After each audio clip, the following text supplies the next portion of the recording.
Have you ever looked around and wondered how some people just seem to build fortunes while everyone else is, well, just getting by? Today, we're going to pull back the curtain and demystify how wealth is really created.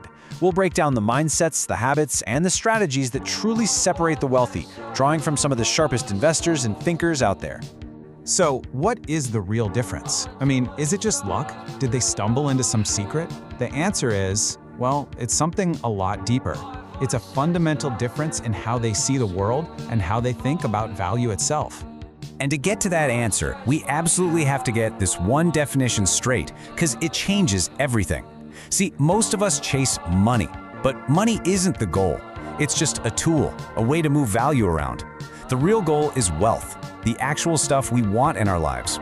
You know, food, a safe place to live, freedom. So if you want to get rich, you have to stop thinking about making money and start thinking about creating wealth. And that idea, well, that leads us right into our first huge concept, shifting to a wealth creation mindset. The whole game changes when you realize it's not a fight over a limited resource. It's actually an act of creation. A lot of us fall into this trap without even realizing it. It's called the pie fallacy. It's this deep-seated idea that for one person to get richer, someone else has to get poorer.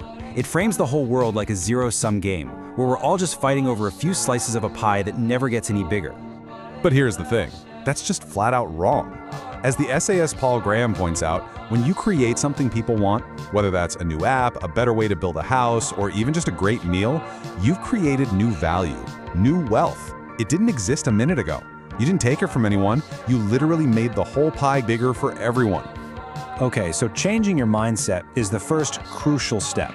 But how do you turn that new way of thinking into, actual results? Well, it all comes down to consistent, repeatable habits. And when you look at the data, it is just crystal clear. A survey by Fidelity Investments found that a staggering 80% of self-made millionaires save at least 20% of their income. Now here's the kicker.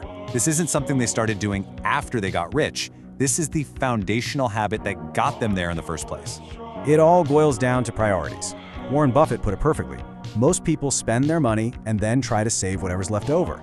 The wealthy totally flip that script. They save first and then they spend what's left over.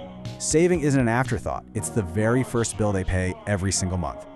So how do they know what's left? Simple. They track it. A whopping 76% of millionaires use a budget. And think about it, a budget isn't a financial prison. It's a plan for your freedom. It's you telling your money where to go instead of scratching your head and wondering where it all went. This brings us to another game-changing principle made famous by Robert Kiyosaki. It's the simple but profound difference between an asset and a liability. An asset puts money in your pocket. A liability takes money out. That's it. The wealthy are just relentlessly focused on one thing, acquiring assets that generate income. And beyond just the numbers, there's a huge intellectual habit at play. Financial literacy and wealth are deeply connected.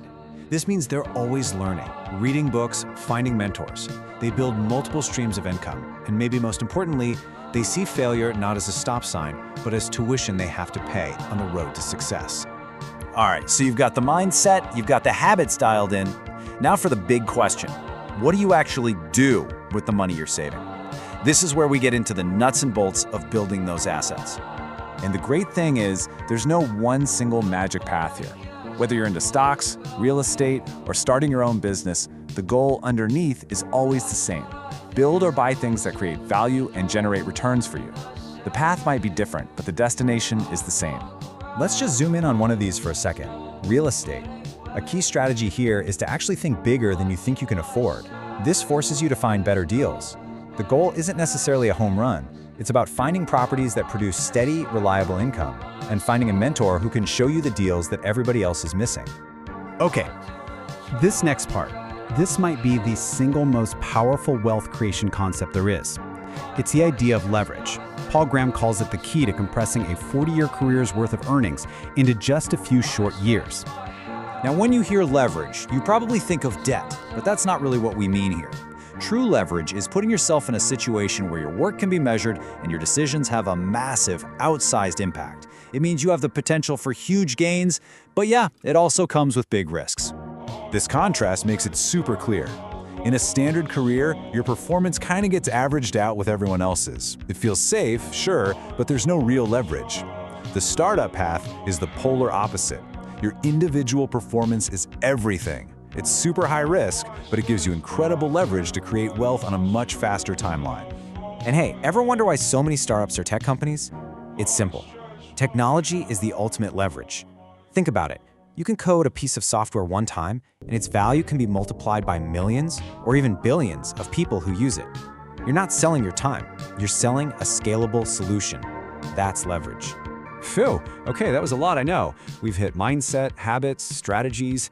So let's bring this all back down to earth. What can you do, like right now, today, to get started? This isn't just theory. This is your practical checklist. Set up an automatic transfer for 15 to 20% of your income into an investment account. Track where your money is going. Read just one book on this stuff this month. Think about a side gig. And please, attack any high-interest debt you have. It's like trying to swim with an anchor tied to your leg. You have to cut that rope. So in the end, when you strip it all away, the principles of creating wealth, they're not really secrets at all, are they? They're all about one fundamental shift, from consuming to creating, from spending to owning. The knowledge is all out there. So the only real question left is, what wealth will you create?